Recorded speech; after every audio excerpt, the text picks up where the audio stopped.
saddle. One of my top 5 desert island poses, but not for everybody. It's quite a dramatic stretch through the thighs and demanding on the ankles, the knees, the tops of the feet, and the low back. Okay. For me, it's my go-to if I've spent long hours on the computer or in a car. It just immediately, for me, rewrites everything. And I notice that it's incredibly effective if I'm working with a little sciatica. Okay. As we go towards this together, though, if you're getting the clear and obvious hit that it's not for you, then you might take half saddle, stretching one quadricep at a time, or you might just skip it. Okay. First step, sitting on the heels, let the big toes come together, the knees go wide, so that as you sit back on the heels, you take a moment to assess whether or not this feels good. It's only going to get worse from here. So if this is too much, consider that valuable information. Okay? If this feels all right, and it feels appropriate to do so, you can start to feel into going backwards. Now, if you've never done this posture, or you're working with tighter quadriceps, or stickier low back, or stickier tops of the feet, you might consider having some support. So I'm showing it today with a bolster and a blanket. The bolster is not right up against the sacrum. In fact, it's deliberately away from the sacrum, so the sacrum is not supported. I'm going to start to walk my hands back. I like to tuck my tailbone under a little bit. And then right about here, it's like if you can sense like, whoa, that bolster feels really far away, then you might put some more support back there. Otherwise, let your upper back come down to rest on the support. Okay, now take a moment and just kind of like pause. And for many of you, this is going to be perfect. You're going to let your palms open. You're going to let yourself start to relax.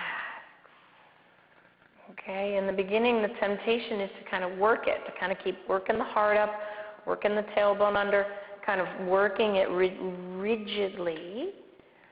The yin practice is asking us to soften, so softening the buttocks, softening the thighs, so that you start to get that same dull pooling of pressure in the low back. Now, if you're not feeling anything and you're still up on support, well, then that might be the clue that it's appropriate for you to remove the support. And you might let yourself come all the way down. Now, if you came all the way down and that was a big mistake, you don't have to stay here. Okay, you can either use your elbows and your belly to bring yourself back up, or I'll show an alternative dismount in a moment. Okay, so again, if it becomes too intense in the back, if you can feel it's too intense, getting active about it, drawing that tailbone under, increasing the opportunity through the rib cage, and reaching your arms away can sometimes provide an out. Okay? But the theory is to let yourself relax. And again, you will feel that pooling pressure in the low back. You will feel it through your thighs. You will feel the gentle little fingers of those thighs around the knees. Like, you'll feel that. This is part of what the yoga practice is about. Like, is that good for me? Do I feel that in a good way? Try not to trick yourself into anything. Soften.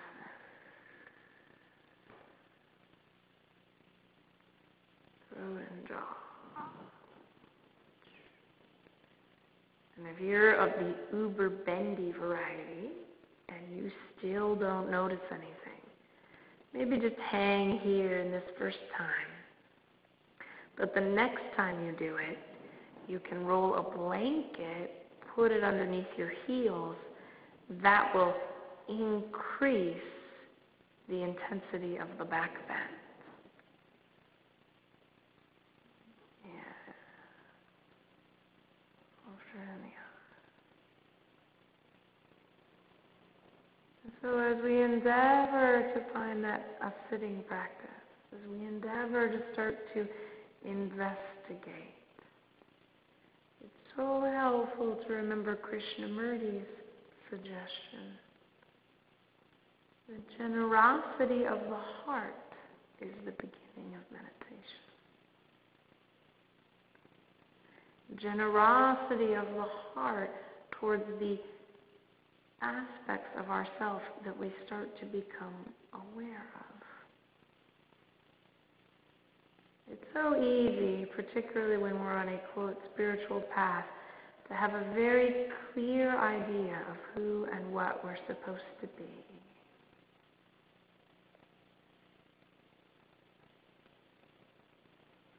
And in this practice, if we can start to enjoy and delight in the being that we actually are,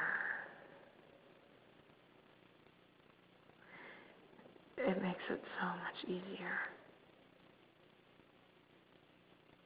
The cosmic joke is that relaxation takes practice.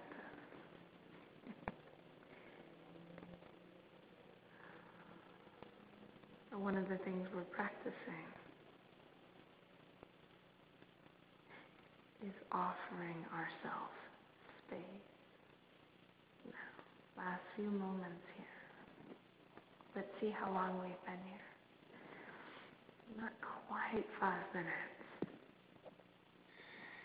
I recommend, if you're into the yin yoga practice, get yourself a little aim timer. It's so helpful to be able to set the time for what you want and then just hit count backwards. So that then you get to hear the bell as opposed to being in the constant mantra of, I'm sure I've been here long enough. How much longer now?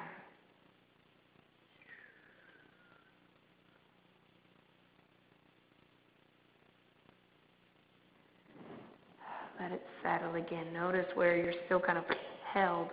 Let it settle.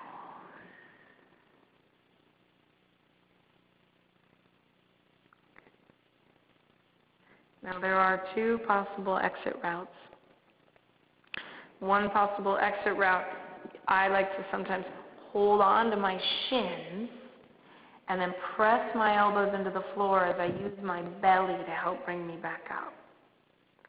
What I don't like about that exit route, though, is that here I am, I'm totally relaxed, and all of a sudden I'm asking myself to engage to get out of it. So I was given permission by Paul to simply roll carefully to one side and free one leg. And then roll carefully back and free the other leg. And that, if you do that carefully, there's you don't have to undo all the ease you just found. Now I prefer to not counterpose right away in this one. It's whoa, the feeling down through the back and the legs can be so immense that it's worth kind of catching it.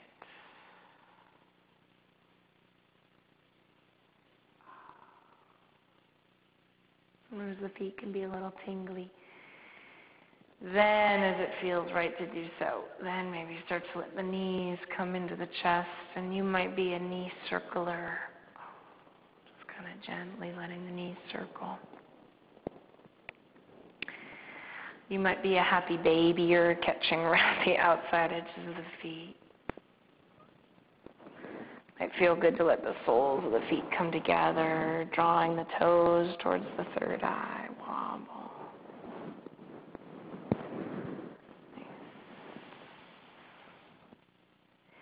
And then we'll meet in the next clip for snail. See you there.